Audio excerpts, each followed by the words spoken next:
Hello, my name is Monique Nowlin, and I'm your host for this episode of OurVentura TV. Today in studio, our special guest is Dani Anderson, Executive Director with the Independent Living Resource Center. And today Dani is going to be talking to us about the services her organization provides to people with disabilities. Dani, welcome, and thank you for being here today. Thank you for having me. So tell us a little bit about the Independent Living Resource Center, what the mission is, and who your clients are. So the Independent Living Resource Center is a private nonprofit, and we actually serve Ventura, Santa Barbara, and San Luis Obispo counties. We provide advocacy and independent living services to people with any kind of disability of any age and any income level. Our overall mission is to promote independence through education, advocacy, and action in our communities. And we do that through a bunch of services that we provide around housing, personal assistance, assistive technology, specific disability population services such as the Older Individuals Who Are Blind program, youth transition programs, nursing facility transitions. There's a bunch of different programs that we have, but the overarching goal is to help individuals in our area to be able to make the decisions of how they want their life to go. That's what true independence to us means. And you gave us kind of a high-level overview of the services, but can you be a little bit more specific? Like, what is the assistive services that you offer? Sure. If someone comes in and they're looking for affordable and accessible housing, we can help them with any housing programs there may be in their specific community, help them get on lists, help them to find a place that's accessible for them, and if it's not, our housing advocate and our assistive technology advocate can work together with the consumer to figure out maybe what kind of modifications or equipment would make it accessible for them. We also help with benefits and work incentives programs. It's our belief that having people with disabilities fully integrated in our community is not just beneficial, but true equality, and I think that's what we're all striving for in our local communities. So helping keep people with disabilities out of nursing facilities and in their community is not only better for the individual, but better for the community. And what if I'm a caregiver of a person with disability? How can you help me? Yeah, so we do a lot of services for caregivers. We tend to call them personal assistants in our world. Okay.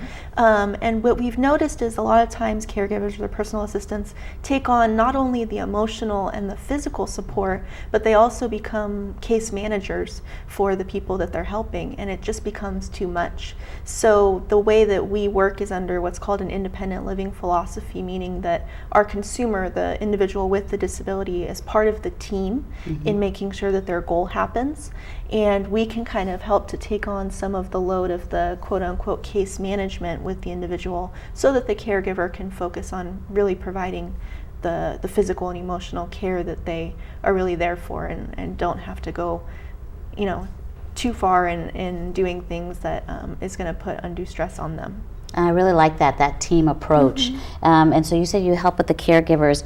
What about respite? Do you offer any respite? Because as you were mentioning, the caregivers sometimes, it's a lot. It's overwhelming. Right. We don't have a formal respite program at ILRC currently. What we do have is a very good relationship with our local in-home support services programs. And we also have personal assistant registries at ILRC. So if someone doesn't qualify for IHSS, we have a low-cost personal assistant registry that they can private pay to hire the person. We do a background on them. We do a interview with the personal assistants before we put them on our registry. So if someone has a caregiver who needs some time, we can help to set up temporary assistance for that period of time through that registry or through someone from IHSS. And for our viewers out there, what would be temporary? Is it a day? Is it a couple of hours? It's really going to be specific to the need. Yeah, Okay. Everything we do is individualized and consumer-led and consumer-driven. Okay. And earlier you talked about a program for older individuals that are blind. What type of services do you offer for older adults with disabilities? So that's a grant that we have to serve individuals with significant vision loss or blindness who are over 55 and over. And some of the services that we can provide are low vision training services. So for someone who is losing their vision and want to get trained in how to get around with this new vision loss, we can help with technology, assistive technology, to help them be more independent. Orientation and mobility. Oftentimes people completely lose their vision later in life and they're not sure how to get around, so we actually have contractors who can help train them to get around. Something as small as bumps on, bump stickers on their dryer so they know what button to push. It's all, for the most part, acquired vision loss over time that we're helping them to get used to and live as independently as possible with. And can you talk to us a little bit about what first-person language is and why that's important?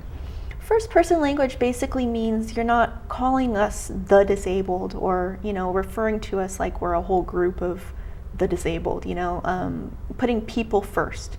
So person with a disability, individuals with disabilities. It even goes further in when you're talking about first person or people first language, just respectful language all goes hand in hand with that. So not saying things like suffers from muscular dystrophy in my case, but experiences disability or has a disability, putting the person before the disability because that disability isn't what defines us, it's just part of us. And that leads me to the question of what words are no longer acceptable to use when referring to people with disabilities, and what words are acceptable? Well, I think the main two words are the H word, handicapped, is no longer acceptable, and I think it gets confusing for people because it's still on parking spots, and it's still that word is still everywhere. So oftentimes people think that it's still the acceptable term. That's not a term that the disability community assigned to themselves. It was assigned to us, and we never liked it. So that is no longer. And of course, the R word, which I won't even say. I think we all know that one. Disability is fine. Disabled is fine. So even with parking spots, I say it's safe to just call it an accessible spot because we often hear the language changes so often it's hard to keep up, and I get that. So taking it out altogether and just saying accessible parking, or accessible entrance, blue zone, things like that is probably a safe way to go. And can you talk to us about what disability etiquette refers to? Disability etiquette is really, it's not something to stress about. I think a lot of times people, especially in this day and age, are very afraid of offending others. And disability etiquette is really just treating someone with a disability the way that you would like to be treated. It doesn't mean you have to go out of your way to try to, get around common phrases. For example, if you wanted to ask me to walk to Starbucks with you, that wouldn't be offensive, even though I can't walk. Because the alternate is, do you want to roll next to me while I walk to Starbucks? That seems a little bit more awkward than, do you want to go with me to Starbucks? Or even, would you like to walk with me? So I think overall etiquette is just trying to communicate in the most comfortable way possible. And I always say, don't worry about offending, because if you have, most of us are going to say, next time, do you think you could say it this way? Okay. And Daddy, if there's one thing you could impress upon the viewers, what would that one thing be?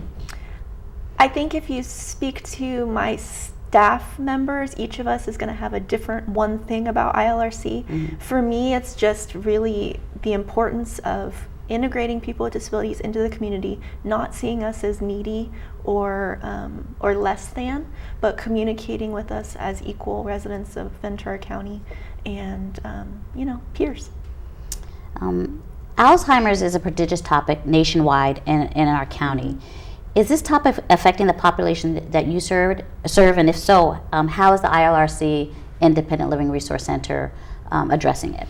So we, as I stated earlier, we serve individuals with all quote-unquote types of disabilities. We've learned that individuals with intellectual and developmental disabilities are at a higher risk of getting Alzheimer's and dementia at an earlier age.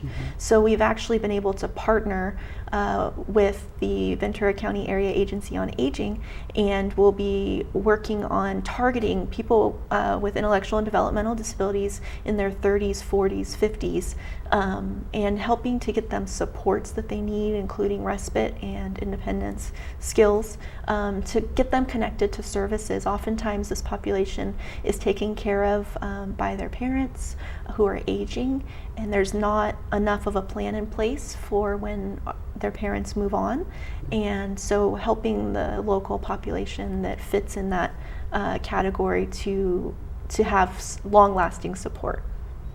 All right, Dani. Well, we're about out of time. How can our viewers connect with Independent Living Resource Center? Do you have a website, phone number? We do. What's the best way? Great. Our website is www.ilrc-trico.org.